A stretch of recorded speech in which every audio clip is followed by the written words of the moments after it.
to discuss the $1.2 trillion bipartisan infrastructure bill. Live coverage here on C-SPAN.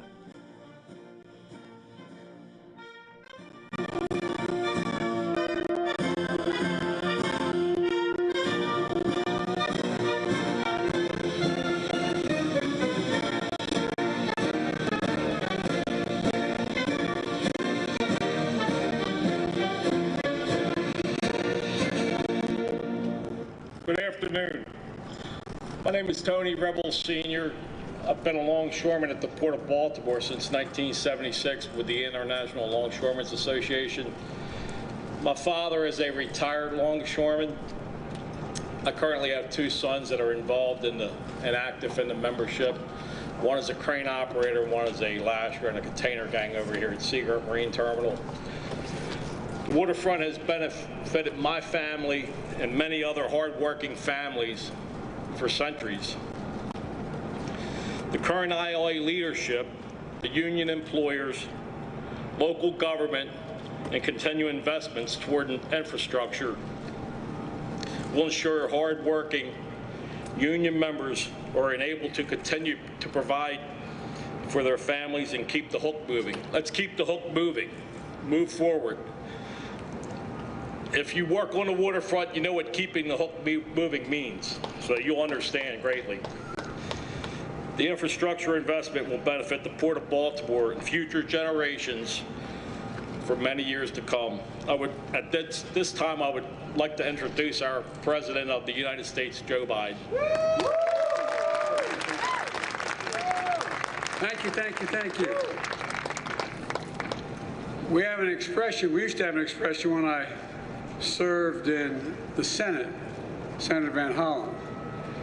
When they want to make some statement that was personal, they say, a point of personal privilege. You know, when you're talking about being a waterman working on the water, my family's originally from Baltimore, came in the early 1800s, and the entire Biden family worked in the water, were watermen until probably 1906, 7, or 8. And my father was raised here in Baltimore. They don't say Baltimore, they say Baltimore. And so, you know, although they never worked at the port, they did work in the bay and along here. So, you know, this has been this one of the oldest ports in the country, continuously running, and one of the best ports in the country. And so, Tony, thanks for that introduction. And Mayor Scott, thanks for the passport into the city. Appreciate it very much. And I want to thank Governor Hogan for being here and members of the delegation. I want to start off with one of my best buddies, and I think one of the most effective people in the United States Senate, Chris Van Hollen. If you need something, go to him, man. He knows how to get it done. And also Dutch Ruppersberger and a guy who I knew him when he was a kid. He doesn't remember me. I'm getting so old. Knew his dad, Senator Sarbanes, and Congressman Sarbanes, Congressman Brown, and all this delegation. You got a first-rate delegation, and so I want to thank him for being here today, and thank him for all the help in getting the members of the House and getting the legislation passed. It's a big deal. It's going to make a big difference.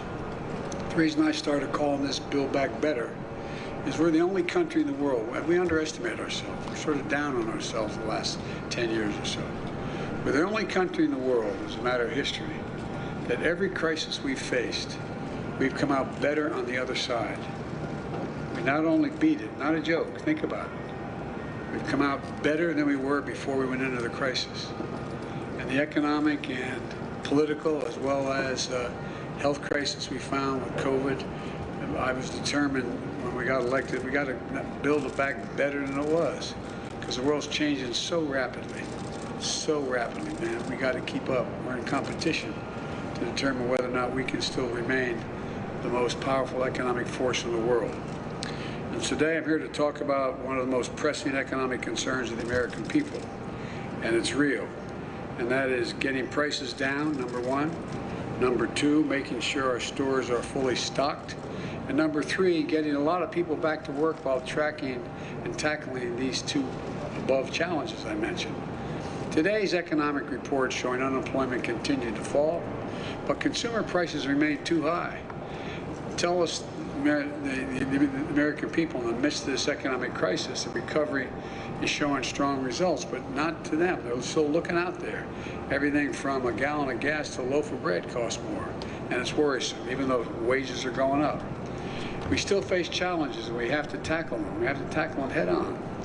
And on the good side, we're seeing the highest growth rate in decades, the fastest decrease in unemployment at this point ever since 1950. Jobs are up, wages are up, values are up, and savings are up. But we got problems too. Many people remain unsettled about the economy, and we all know why. They see higher prices. They go to the store online, or they can't, or they go to the store or go online, and they can't find what they always want and when they want it. And we're tracking these issues and trying to figure out how to tackle them head on. My administration, with the help of the folks on my left over here, has a plan to finish the job of getting us back to normal from the pandemic and having a stronger economy than we ever had before. Let me explain the part that the ports play said why they're so critically important. It starts with a piece of good news. Infrastructure Week has finally arrived. How many times you hear over the last 5 years, Infrastructure Week is coming? Yeah, Anyway, but last week we took a monumental step forward as a nation. And we did something long overdue, long talked about in Washington, but almost never actually done. The House of Representatives passed my bipartisan infrastructure bill. Along with other plans that I'm advancing, this bill is going to reduce the cost of goods to consumers, businesses, and get people back to work, helping us build an economy from the bottom up and the middle out, where everybody's better off. You know, I'm tired of this trickle-down economy stuff. I come from Delaware, just across the line up here, and you know, we have more corporations in Delaware than every other nation in the state combined. And so I understand big business. The fact of the matter is, it's time they start paying their fair share. The fact is, you have 55 corporations last year that in fact made $40 billion, didn't pay a single penny in taxes. Nobody's gonna pay more. If you make less than 400 grand, you're not gonna pay anything more in taxes at all, period. Guaranteed, including gasoline tax, not gonna additional from a federal government standpoint. And so look, this is a once-in-a-generation investment to create good-paying jobs, modernize infrastructure, turn the climate crisis into an opportunity. When I talk climate to other world leaders, I say, think one thing. We're dealing with climate, think jobs, good jobs, because that's how you beat the climate crisis. Put us on a path to win the economic competition of the 21st century. We face with China and the rest of the world. China's outspending us on research and development. China is outspending these other countries are as well. And here's what I'm going to do. I'm going to create good-paying union jobs, not good job, not $12 an hour, not $15 an hour, $45 an hour and up with good benefits, so you can raise a family on and build the middle class out. And jobs that cannot be outsourced. You can't outsource these jobs. And I'm going to transform our transportation system with the most significant investment in passenger rail in the past 50 years. In roads and bridges, the most significant investment in 70 years. And investments in public transit we've done over the period. You know, it's going to modernize our ports with $17 billion in investment. $17 billion in investment. We're going to reduce congestion. We're going to address repair and maintenance backlogs, deploy state-of-the-art technologies, and make our ports cleaner and more efficient. And we're going to do the same with our airports and freight rail. We're going to create jobs replacing lead water pipes that are here in Maryland as well as every other state in the union that are poisoning our kids and others. We're going to make high-speed internet affordable and available to everywhere in America. Those of you who have kids in school, when we've been going this hybrid thing, some in class, some out of class, how many times, if you don't live in an area where you have high-speed internet you can afford, how many times you've driven your kids to the parking lot of McDonald's and sat there going off the McDonald's internet so you could hear? No, I'm not joking. Think of this, the United States of America, for God's sake. So folks, we're going to build the first ever national network of electric vehicle charging stations all across the country. IBW is going to put in 500,000 charging stations across the country. And guess what? That's in the Recovery Act. Excuse me, that's in the Build Back Better bill, which is not going to raise taxes 1 single cent. It's totally paid for by making taxes work for people who make over 400 grand and just do their fair share. I'm a capitalist, man. You should be able to be a millionaire or billionaire if you can, but pay your fair share. Pay something along the line. I'm going to get America off the sidelines on manufacturing. The manufacturing of solar panels, wind turbines, batteries to store energy and power the electric vehicles, from school buses to automobiles. We're also going to make historic investments in environmental cleanup and remediation, rebuilding resilience against superstorms and droughts and wildfires and hurricanes. I traveled all over the country this year. You know, there's literally $99 billion in losses because of storms this year.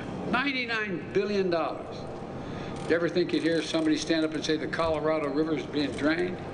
You ever think you'd go out, more wildfires in the West than the entire, and lost, land lost, homes lost, to burn to the ground. I've flown over in Marine One, than the entire state of New Jersey, from the Cape all the way to New York.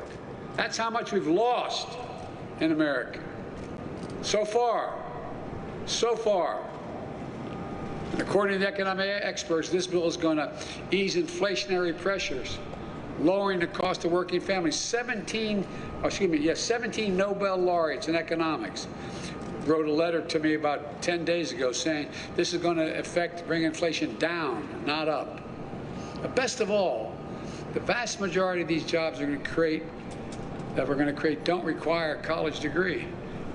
Don't require it. This is the ultimate blue-collar blueprint to rebuild America. I'm not waiting to sign a bill to start improving the flow of goods from ships to shelves. Yesterday, I announced a port plan of action.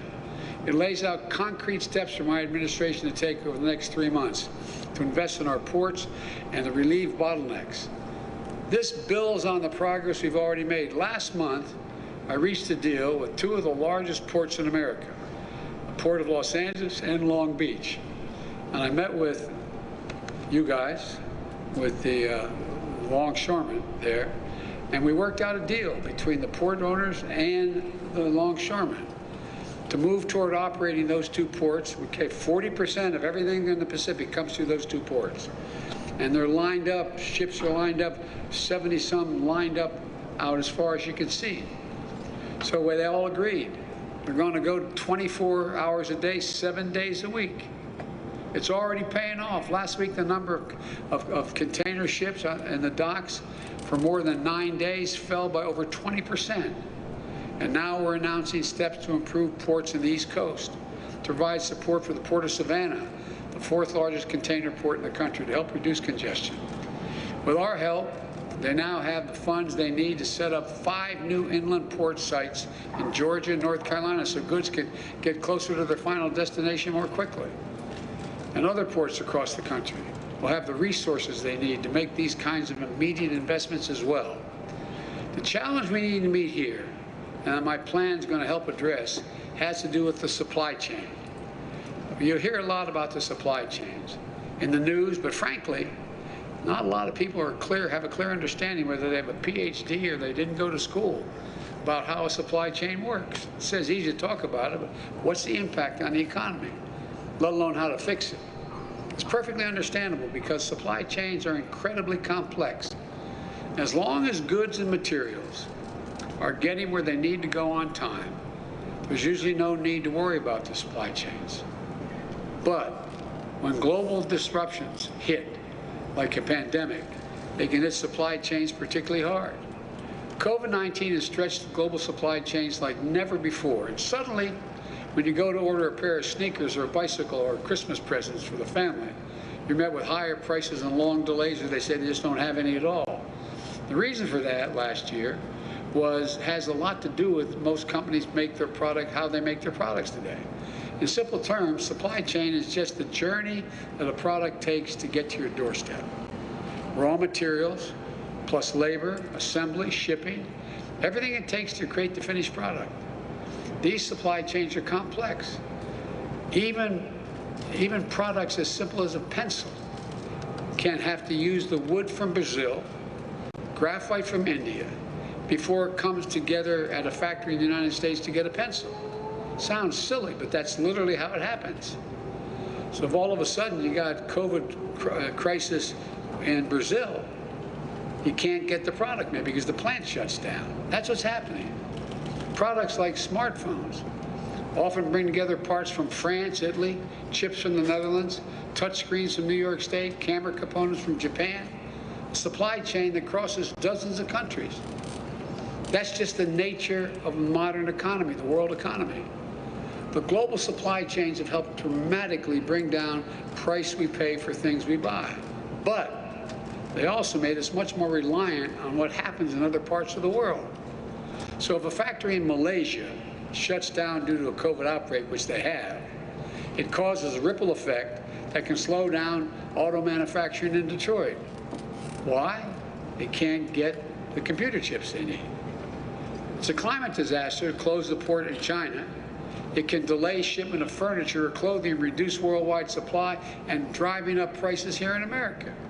And the irony is people have more money now because of the first major piece of legislation I passed. You all got checks for $1,400. You got checks for a whole range of things. If you're a mom and you have kids under the age of 7, you're getting $300 a month. And if it's over 7 to 17, you're getting $360 a month, like wealthy people used to do when they get back tax returns. It changed people's lives. But what happens if there's nothing to buy, you got more money, you compete for getting it there, it creates a real problem. So on the one hand, we're facing new disruptions to our supplies. At the same time, we're also experiencing higher demand for goods because wages are up, as well as people have money in the bank. And because of the strength of our economic recovery, American families have been able to buy more products. But guess what? They're not going out to dinner and lunch and going to local bars because of COVID. So what are they doing? They're staying home, they're ordering online, and they're buying product. Well, with more people with money buying product and less product to buy, what happens? The supply chain's the reason? And the answer is you guys. I'll get to that in a minute. But what happens? Prices go up. So we got nearly 20% more goods coming into the country than we did before the pandemic struck. In 19 days, COVID-19 has changed the way we spend our time and our money. More products are being delivered than ever before. That's because people have a little more breathing room than they did last year, and that's a good thing. But it also means we got higher demand for goods at the same time we're facing disruptions in the supplies to make those goods. This is a recipe for delays and for higher prices, and people are feeling it. They're feeling it. Do you ever think you'd be paying this much for a gallon of gas? In some parts of California, they're paying $4.50 a gallon. That's why it's so important that we do everything in our power to stabilize the supply chain. And here's the good news. Yesterday, I spoke with the CEOs, personally spoke with the CEOs of the major retailers, Walmart, Target, and the leading freight movers, FedEx and UPS. They assured me that the shelves will be stocked in stores this holiday because they signed on a 24/7 as well. They signed on a 24/7. And they provide more avenues. They're getting more of their containers off the ports quicker than ever before. Because a lot of stuff on the ports that was sitting around, staying there. Why? Because it no longer was the product they need at this moment. And it doesn't cost them anything to leave them sitting at the port rather than in their warehouses. That's moving as well. Part of the reason why is because my port envoy, John Picari, who was Secretary of Transportation here for 2 governors, John has worked with the operators, the shippers, shipping companies and unions, and retailers to speed commerce so they can get products to stores and to your doors and to get the shelves fully stocked this holiday season. Instead of pointing fingers, we're seeing folks start to work together. Railroads, ocean liners, labor, state and local governments. Progress has already begun, and now we've passed the bipartisan infrastructure bill, the deal. It's only going to accelerate. You've heard me say it before. Infrastructure used to be rated in the United States as the best in the world when I got to the Congress. But today, according to the World Economic Forum, you know where we rank in infrastructure? 13th in the world. 12 countries in the world have more modern, efficient infrastructures than the United States of America. By investing in our roads, our bridges, our ports, and so much else, this bill is going to make it easy for companies to get goods to market more quickly. Here in Baltimore, you've got a port that's older than America itself, and it's been operating for 315 years. By the way, got any Marines here? Any former Marines? Raise your hand. Well, if you're here as a Marine, happy birthday. It's your 247th birthday of the United States Marine Corps. They deserve some applause. Look, this port is connected to the nation's oldest rail line, the B&O Railroad, which in turn relies on the tunnels that are about 126 years old, those tunnels, okay? The tunnel has become a major bottleneck to the port. Now, the Port of Baltimore will be getting a $125 million grant to upgrade that tunnel. So freight trains can come double stacked through that tunnel. Double stacked with these cars, with containers on top. Twice as much. They move out a hell of a lot more quickly when if they're imports going out, but if they're exports going across the ocean. That means in addition to more good jobs being filled, more products on shelves, delivery faster and lower prices, it's about taking a long-term view of our economy to deliver lower cost, more jobs, and ensure our shelves are stocked with product. And the longer-term view means building greater resilience to withstand both the shocks and disruptions that we can anticipate as the world continues to change. Pandemics, weather extremes, cyber attacks, whatever else comes our way, and they're all going to come our way. You know it. We need to be ready. We need companies throughout the supply chain to create and support good-paying jobs for people that they can grow in, build skills in, join a union, make a decent living. That's when disruption hits. So when disruption hits, companies can quickly adapt because they're invested in their workers, their skills, their training, and a strong foundation of what I always think unions in my family, I think of dignity and respect. That's what it's about, dignity and respect. Taking a longer-term view also means making Buy American, not just a promise, but an ironclad reality. When I got elected, I said, I get to spend, quote unquote, $600 billion a year money, making everything from aircraft carriers to balloons. But guess what? So much of it has been going out and getting foreign contractors to do it. Well, this administration has been doing, we set a new rules to strengthen our domestic supply chains with new Made in America office within the White House. Never again should our country be left unable to produce critical goods because we don't have access to the materials we need. Never again should we have to rely on one company or one country, particularly when the country doesn't share our values. I've said it before, we're in a competition for the 21st century. Who's going to own it?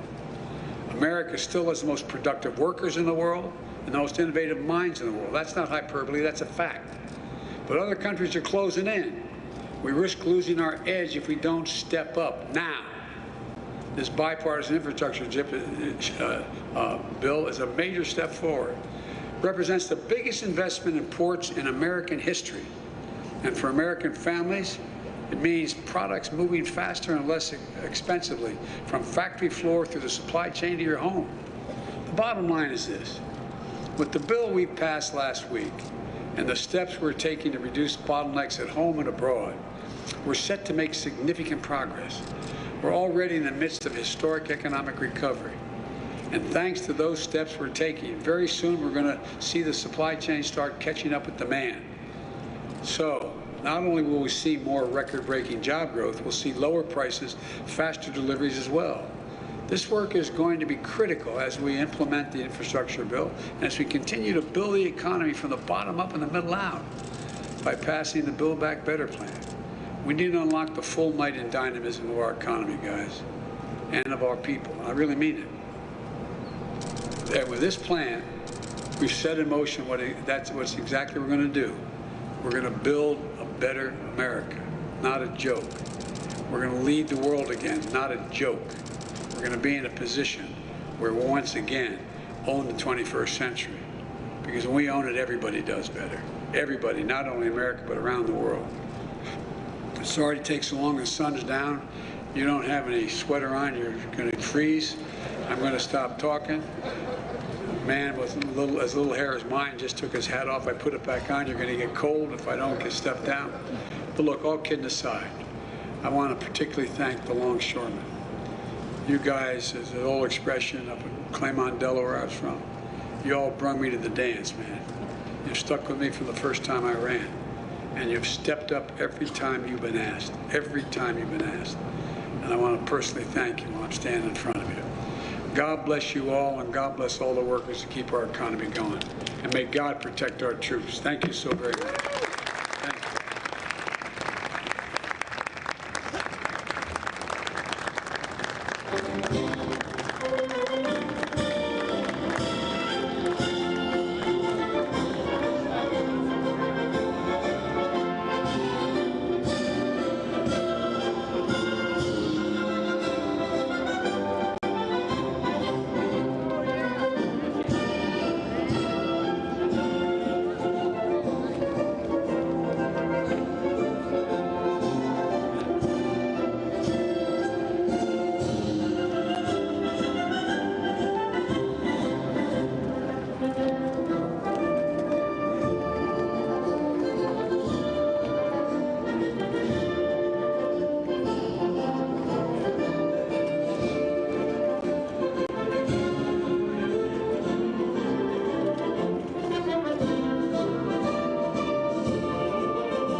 NASA launches a SpaceX crew to the International Space Station tonight. We'll see everything from the crew walking into the Dragon Endurance craft, remarks from NASA Administrator Bill Nelson, to the launch. Our live coverage begins at 6:15 p.m. Eastern on C-SPAN, online at cspan.org, or watch on C-SPAN Now, our new video app.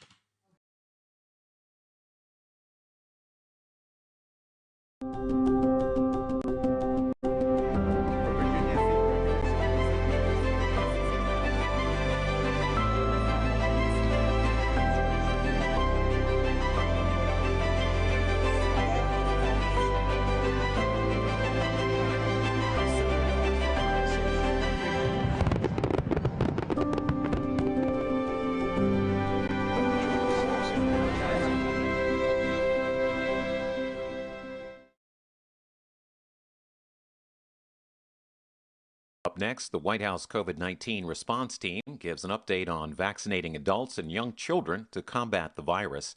Dr. Anthony Fauci, CDC Director Rochelle Walensky, and other officials take part in this 35-minute briefing.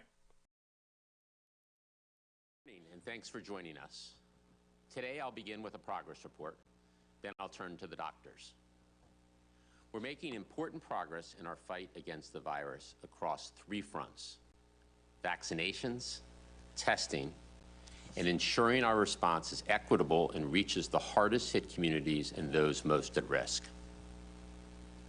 On vaccinations, our program for kids ages 5 through 11 is hitting full strength this week, with 20,000 trusted and convenient locations coming online.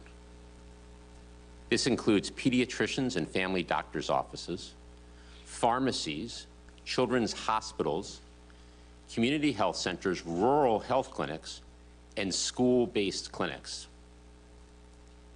While our program is just fully up and running this week, by the end of the day today, we estimate that over 900,000 kids ages 5 through 11 will have already gotten their first shot. And through pharmacies alone, 700,000 additional appointments are already on the calendar at local pharmacies. Parents and families across the country are breathing giant sighs of relief, and we are just getting started. We will continue to work with governors, local leaders, healthcare providers, and others to build on this progress. Minnesota has stood up more than 1,100 locations for parents to get their kids vaccinated, including at the Mall of America, which is the biggest mall in the country and now home to a site that can vaccinate 1,500 kids a day. Across the country, 114 children's hospitals are now offering vaccinations and engaging their communities, with many hosting family-friendly vaccination events featuring stickers, pets, and stuffed animals. We're helping states meet parents and kids where they are through FEMA-supported mobile clinics from Asheville, North Carolina to Florence, Oregon. And this week alone, New York City has over 1,000 clinics planned at schools, including early morning hour clinics before the work and school day begin. Next, in addition to the new program for kids ages 5 through 11, we remain focused on vaccinating unvaccinated individuals.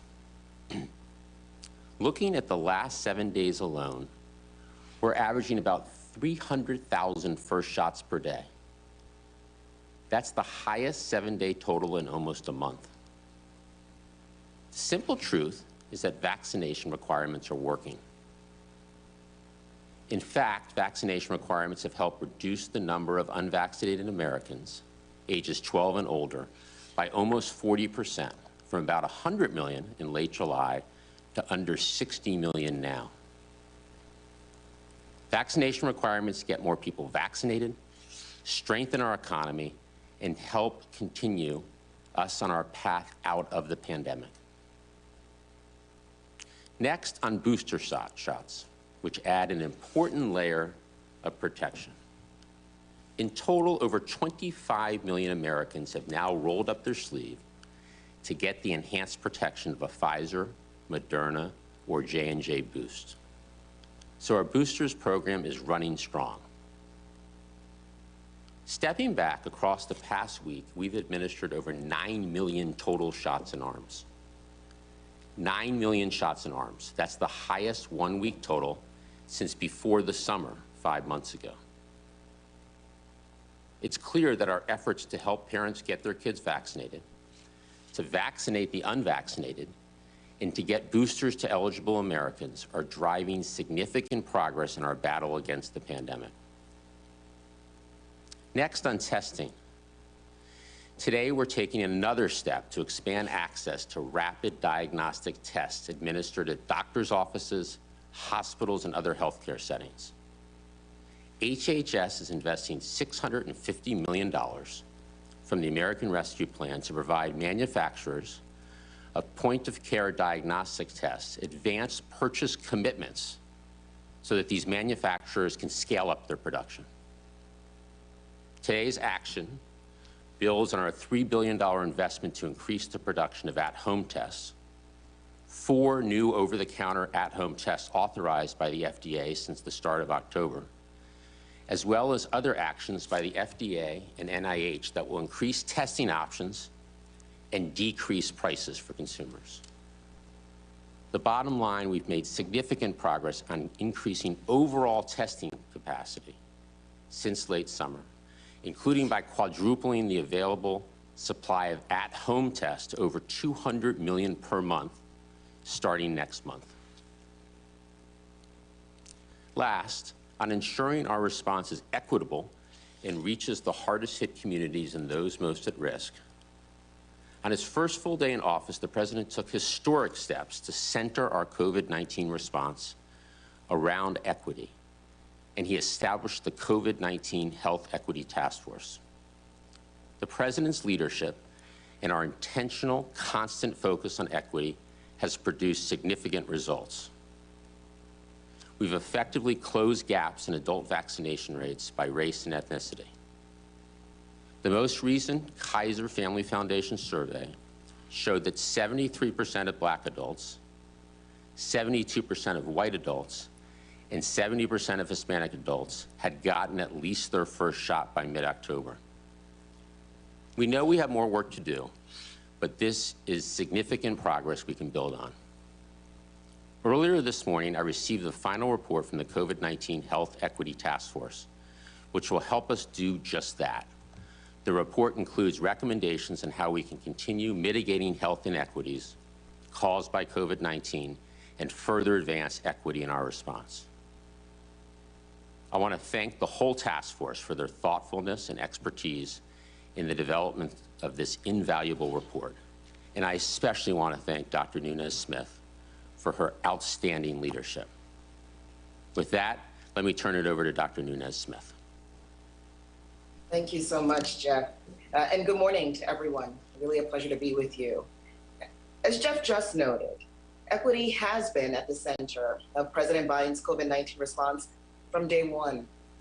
And through our work these past 10 months, we've shown in COVID-19 health equity, it's not just aspirational, it is achievable. Today, I did have the privilege to submit the Presidential COVID-19 Health Equity Task Force final report to Jeff. And the report is a manifestation of a vision that started with President Biden and with Vice President Harris. By way of origin, during the Vice President's last year in the Senate, she introduced a bill that became the blueprint for this task force. She knew then that the voices of public health experts, practitioners, and community leaders together could be a powerful driver for health equity in this pandemic. And the President also saw the critical importance of this focus on equity. Just as Jeff mentioned, that very first full day in office, he issued that executive order. It called for a whole of government effort to reduce inequities in COVID-19 prevention, treatment, and across a response as a whole. And it is that vision, it is that leadership at the top that makes it possible for us to say today that this task force has done something that is truly powerful. The administration fully recognized that the most affected groups are often the first to be forgotten, especially when resources are in short supply. COVID-19 made it clear that in this country, a person's zip code is a stronger driver of their health than their genetic code. And so we set out to find ways to acknowledge, to address, and overcome those social, those structural drivers, and forge a path forward rooted in what is fundamentally fair. And so the work of the task force, this group systematically advanced 317 recommendations. 55 of those are prioritized and highlighted in the body of the final report, along with 5 proposed priority actions that will help accelerate that vision for change. Investing in community-led solutions to address health equity. Enforcing a data ecosystem that promotes equity-driven decision-making. Increasing accountability for health equity outcomes. Investing in a representative healthcare workforce and increasing equitable access to quality healthcare for everyone. And recognizing just the need for continued coordination and implementation and leadership of the task force recommendations. The 5th priority action area is that work continue from an equity infrastructure within the White House. This is a historic slate of recommendations. And it's remarkable that they were developed really within just 8 months since our first meeting. I'm also extraordinarily pleased to report that the administration has already begun action aligned with an estimated 80% of the prioritized recommendation. And much of that action has been achieved through the White House COVID-19 response and agencies across the federal government, underscoring that whole of government commitment to equity. And as Jeff noted, the gaps that once existed in vaccination rates among Black, white, and Latinx adults has closed. The latest CDC National Immunization Survey that was completed at the end of October that mirrors the data we've seen from the Kaiser Family Foundation, from the Pew Research Center, also from Gallup. These data collectively tell the story of what is possible when you begin and commit to equity at the center. This progress, it was made possible because we called on all of society to join us, and they did. This is the reflection of the work of partners and communities across the country, ensuring access, confronting misinformation, prioritizing vaccination uptake. Every step of the way, meeting people where they are, leveraging existing resources, utilizing the resources we provided, from tax credits to grants to the vaccine itself.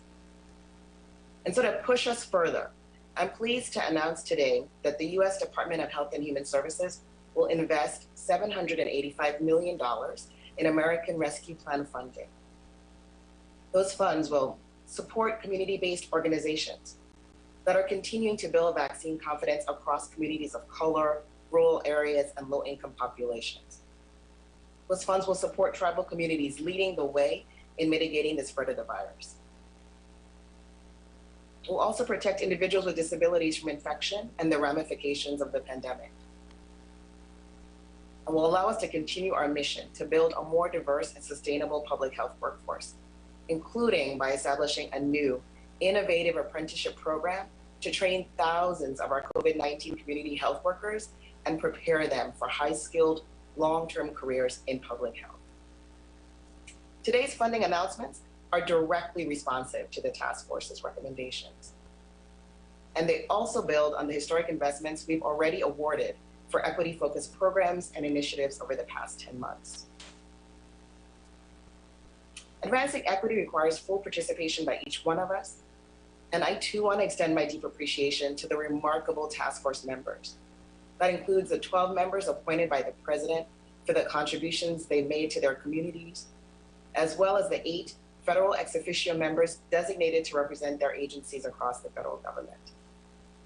And it takes an entire team to support a presidential task force. And so thank you to the federal staff team who worked tirelessly to elevate our vision, and to the CDC Foundation for its support.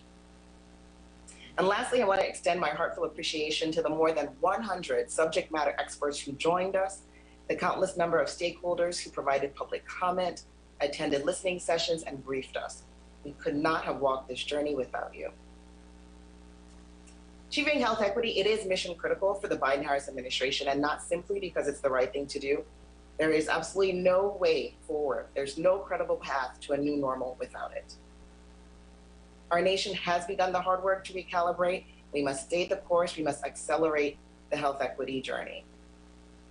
So as I close, I want to personally thank President Biden and Vice President Harris for the opportunity to lead this historic task force. It has been an honor. It has been a privilege to serve in that role. And with that, I'll turn it over to you, Dr. Woods. Thank you, Dr. Smith, and good morning, everyone. I want to start with the data and provide you a closer look at the current state of the pandemic. The current 7-day daily average of cases is hovering at about 73,300 cases per day. The 7-day average of hospital admissions is about 5,000 per day, also relatively stable from the previous week. And 7-day average daily deaths are about 1,000 per day, which is a decrease of about 11% from the previous week. Last week, following ACIP's unanimous vote, I endorsed their strong recommendation that children 5 to 11 years old should be vaccinated with the Pfizer pediatric COVID-19 vaccine.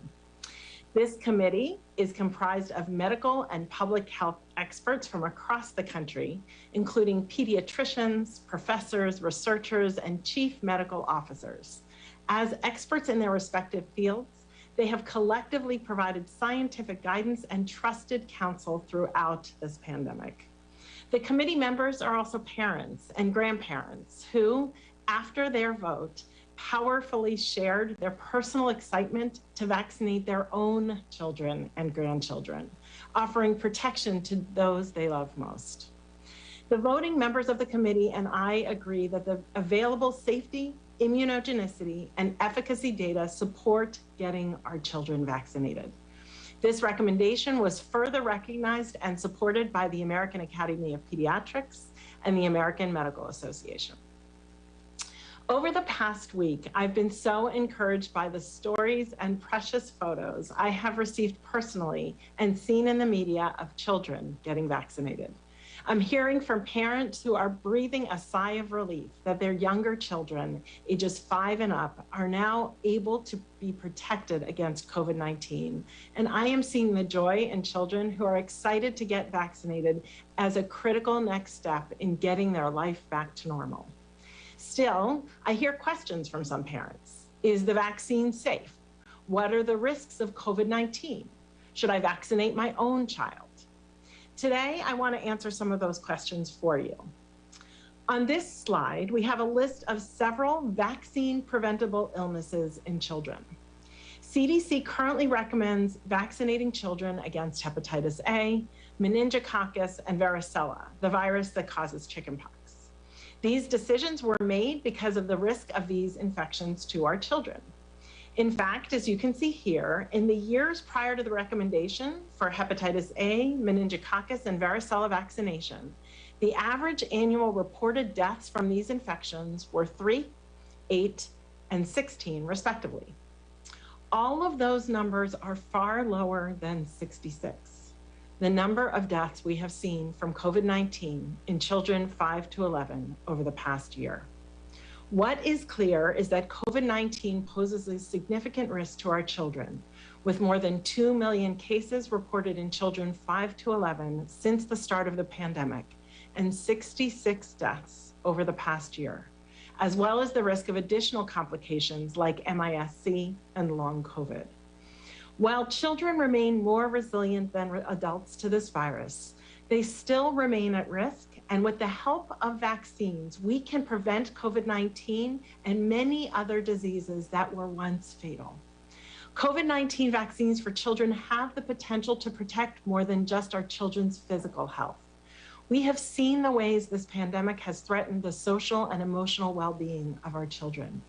For many children, school has been a safe and enriching environment.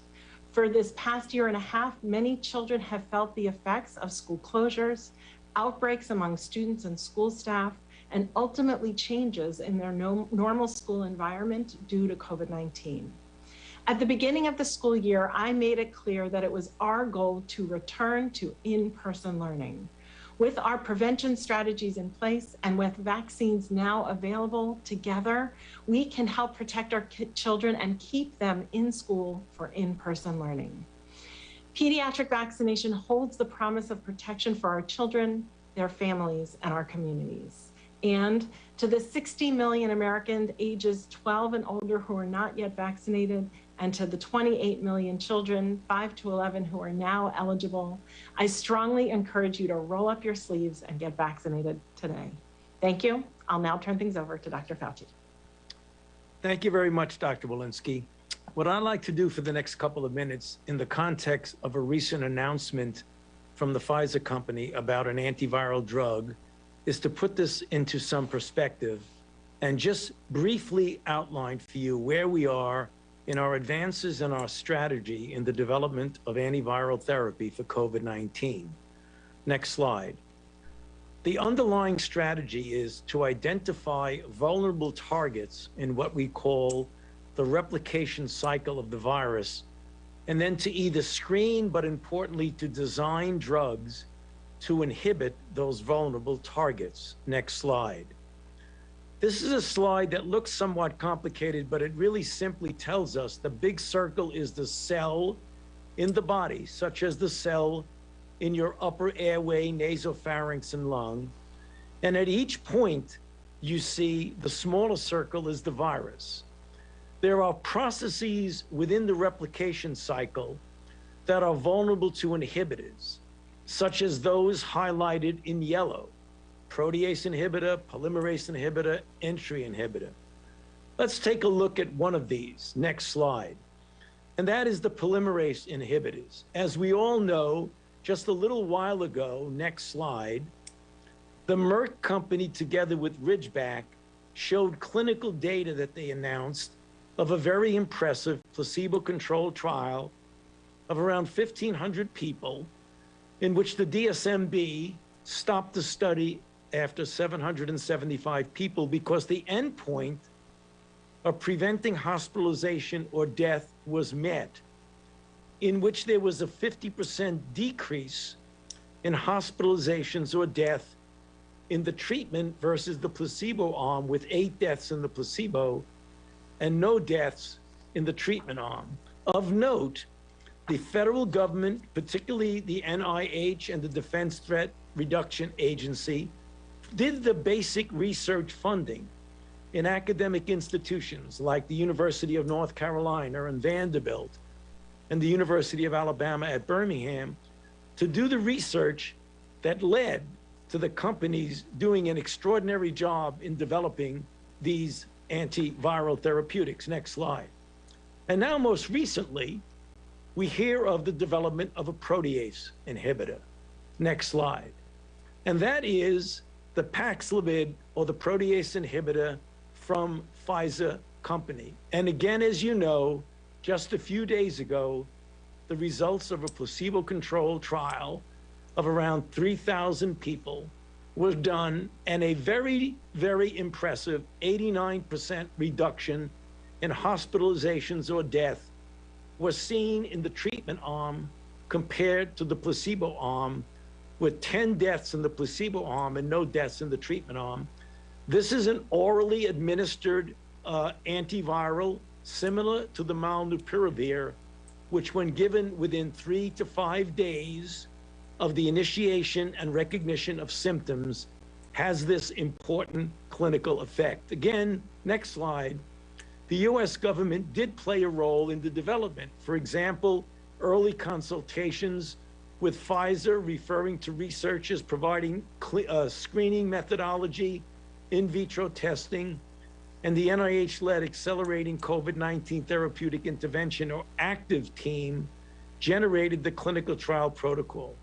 So all of this is good news in that we now have one with already has an EUA and one putting in for an EUA to have an orally administered antiviral therapy. I want to close with the last slide next, which is an important message. Although antivirals are promising, we must be sure to get our population vaccinated. Antivirals, as good as they are not our first line of defense against COVID-19, because we all know it's much, much more important to prevent an infection than it is to treat. Obviously, if a person gets infected, it is critical to get them good treated. You saw the data that showed 50% to 89% diminution in the risk of hospitalization. The way you get a 100% decrease in the risk of hospitalization is to not get infected in the first place. And finally, get your booster shot when it is your turn. Back to you, Jeff. Thank you, Dr. Fauci. Let's open it up for a few questions. Kevin? Thanks, and we only have time for a few questions today. First question, let's go to Erica Edwards at NBC. Hi, yeah, thank you so much. I wanted to go back to the number of kids ages 5 to 11 who've been vaccinated. Where did those numbers come from? What was the source? And is the CDC confirming those numbers? Good. Well, thank you for that question. As you know, we've talked about several times, the program for kids 5 to 11 is a new program with new sites and specialized doses being shipped out to those sites. Many of the places that adults go to get vaccinated are not the right places for kids 5 to 11. So we're bringing on the 20,000 sites that we've talked about, including children's hospitals, pediatricians, family doctors. So many of these are new locations, and therefore it takes time for them to come online to begin to give doses to kids, and also to begin to report.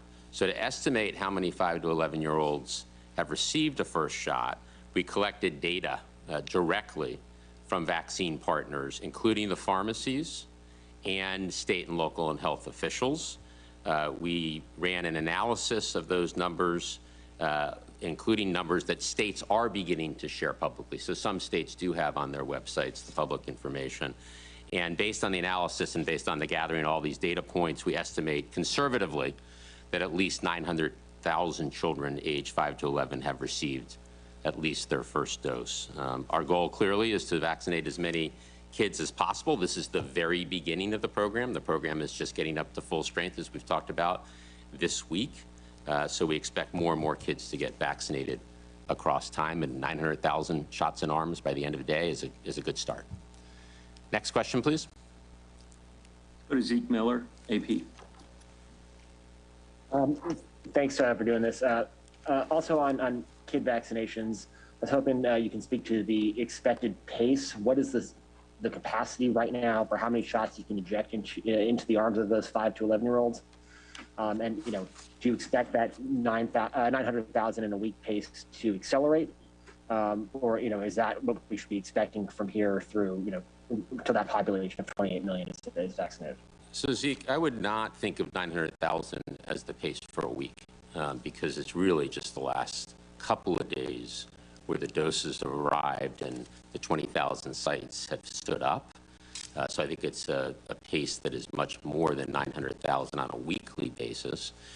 Daily, as we talk to states and their teams and talk to the pharmacies, more and more sites are opening, like the Mall of America site that I mentioned that has the capacity to vaccinate 1,500 kids a day, the mobile clinics that are being deployed across the country. So the pace will be increasing across the next several days and across the next couple of weeks. So I think we have, as we've talked about, plenty of supply for all 28 million kids between the ages of 5 and 11. We have 20,000 sites that are now stood up with more coming online. So we expect the pace to continue to accelerate across the coming days and weeks. Next question, please. Diane Haslett, ABC News. Hey guys, thanks for taking the question. States like Colorado have gone ahead and urged everyone over 18 to get boosters as cases spike. But we have repeatedly heard from this team that we're not going to boost our way out of the pandemic. So I wonder, will this approach work? Do you encourage other states to do this ahead of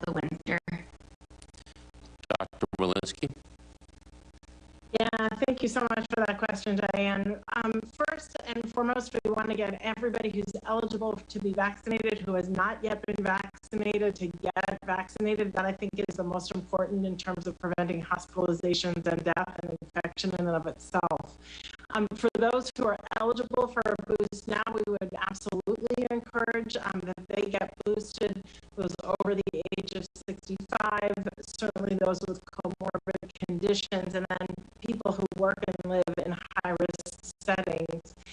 And then I would say to really get our adolescents vaccinated and our younger population, our newly eligible 5 to 11-year-olds. And I think that that will very much help us in preventing some of these surges that you're hearing about. And as you likely know, FDA is currently looking at the data for expanding boosters to all populations. Just to add a few numbers, as I mentioned it earlier, more than 25 million Americans have rolled up their sleeve and gotten a booster, and that's clearly a very strong start to the program. For the Pfizer eligible 65 and older, because as you know, Pfizer was authorized by the FDA and CDC earlier, several weeks ago. Close to half of those who are eligible 65 years and older have gotten their booster, so that's real progress. This month, so far, we're averaging close to 800,000 booster shots in arms per day. That's up about 50% from October. So lots of progress, and as Dr. Walensky said, we encourage everyone who's eligible to get their booster soon. Next question, please. Tom Howell, Washington Examiner. Hey, how you doing? Tom Howell, Washington Times. You talked about how hard it is to put a number on the vaccinations needed to reach what we call herd immunity, and how that number will be determined if and when it happens. So I want to know if you It truly is all of the above. Obviously, we want to keep people out of the hospitals and prevent them from going on to the severe outcome of death. But you're also going to diminish infections in individuals. Obviously, no vaccine is 100% protective against infection, but you do go a long way. But as we've all said, the biggest disruption of the workplace is when people get COVID. And that's the reason why we want to do everything we can to keep the workplace flow at its normal level by preventing disease. And it's for that reason why it's so important to get the workers as well as everybody else vaccinated. But the bottom line is it is all of the above that we're trying to do. Last question. Last question, let's go to Cheryl Stolberg at New York Times. Thanks for doing this call. I have a couple of questions. First, the president set out a goal of having 70% of adults get at least one shot before July 4th. So I'm wondering, do you have a specific goal for kids and a time frame by which you would like to get a certain percentage of the 28 million vaccinated?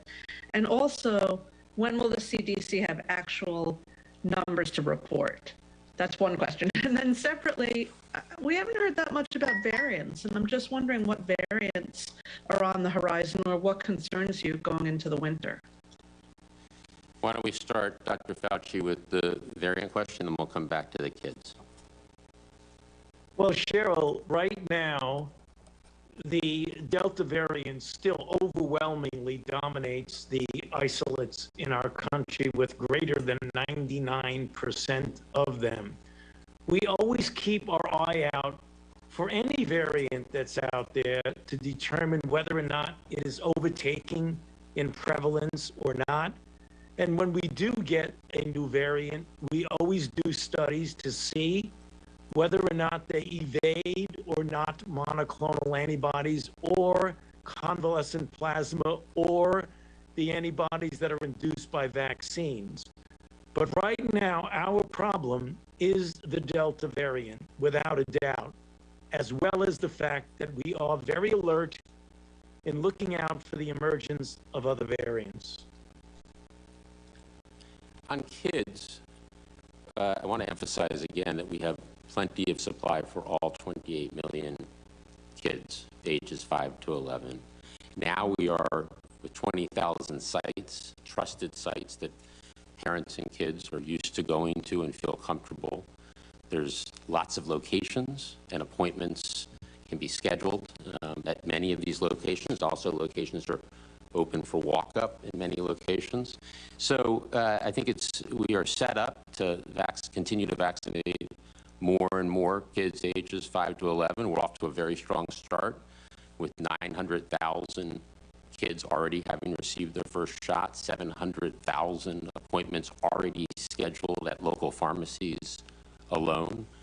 We just want to make sure that we answer any questions, continue to answer questions that parents or kids might have about the vaccines and get as many kids vaccinated as soon as possible at these convenient locations.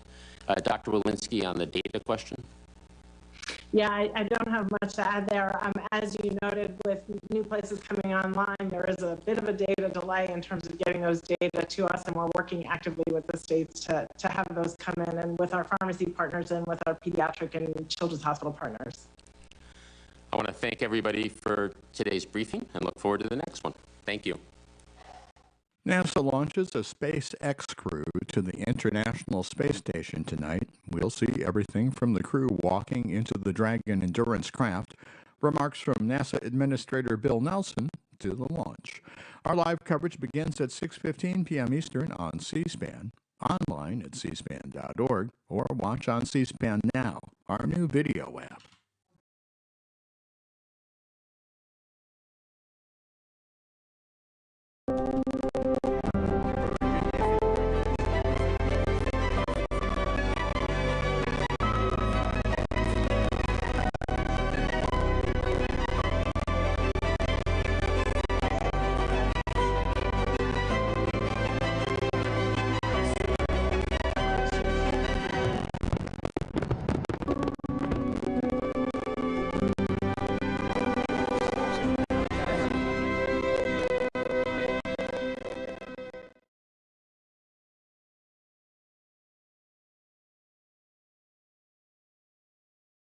Spans Washington Journal.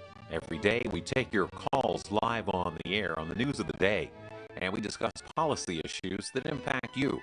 Coming up Thursday morning, James Kitfield discusses his new book, In the Company of Heroes, about Medal of Honor recipients who served in Iraq and Afghanistan. Also, Leo Shane of Military Times will examine issues facing the Veterans Affairs Administration. Watch Washington Journal live at 7 Eastern Thursday morning on C-SPAN or on C-SPAN Now, our new mobile app.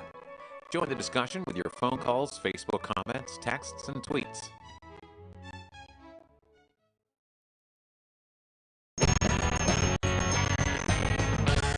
You can be a part of the national conversation by participating in C-SPAN's Student Cam video competition. Your opinion matters. So if you're a middle or high school student, we're asking you to create a 5 to 6 minute documentary that answers the question, how does the federal government impact your life?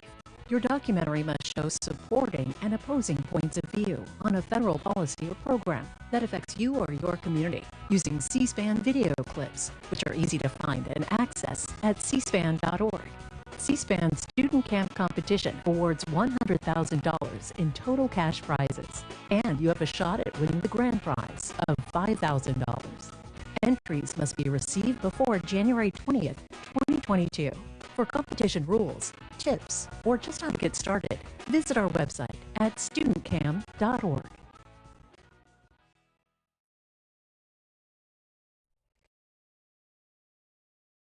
He is the senior editor focusing on the U.S. House for the Cook Political Report. Thank you for being with us.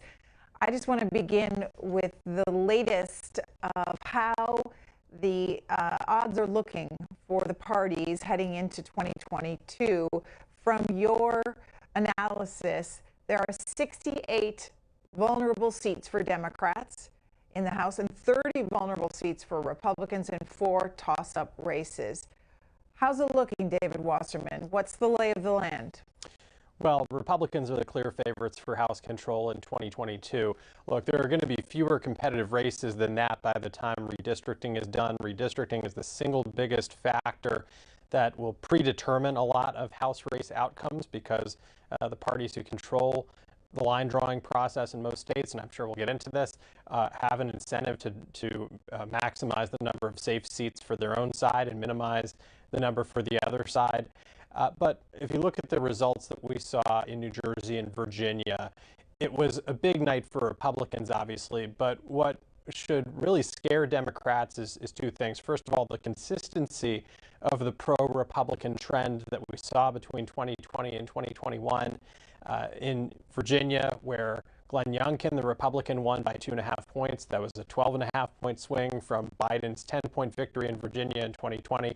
New Jersey, it was a Biden plus 16 state. It looks like Democratic Governor Phil Murphy will hang on by about 3 points. We also saw about a 12-point swing in Republicans' favor in state legislative races on average in both states. And if you were to superimpose that on the House of Representatives, then Republicans would gain 51 seats next year, not even counting redistricting. Now, is it going to be that dire for Democrats who only have an 8-seat majority at the current time? They can only afford to lose 4 seats. It may not be. Back in September, when Gavin Newsom in California survived the recall, he did so by 24 points. That was only a 5-point swing from the 2020 election result when Biden won California by 29. So let's say there's only a 5-point swing. Democrats would only lose 19 seats. But either way, between retirements, redistricting, and Biden's low approval rating, Republicans have a lot of routes to pick up more than the 5 seats they need for the majority. The headline in Politico, Republican wave builds to take back the House. Aggressive redistricting is one of the reasons. So tell us, is redistricting favoring Republicans? It is. And I would have told you a few months ago that redistricting was the single biggest threat to Democrats' majority. Today, it's clearly Biden's low approval numbers and what that's done to the political environment. But Republicans still have the upper hand in redrawing these maps. They control 20 states that add up to 187 districts compared to Democrats, who are the final authority in just 8 states totaling 75 districts. You might be wondering, why do Republicans have such a lopsided advantage? Well, 2 factors. Number one, disproportionately, it's been blue states that have adopted independent or bipartisan commissions to redraw lines. So California, for example, the biggest state in the country, 52 seats, it has a citizens redistricting commission that is forbidden from taking into account partisanship in the way it draws districts. New Jersey, Washington State, Colorado, Virginia, these are blue states that have also adopted redistricting commissions. And so Democrats are kind of, approaching this cycle with one hand tied behind their back, whereas Republicans get to redraw the lines in Texas and Florida, the second and third biggest states in the country, as well as Georgia and North Carolina. I expect that Republicans could score a small net gain from redistricting alone, probably between 0 and 8 seats.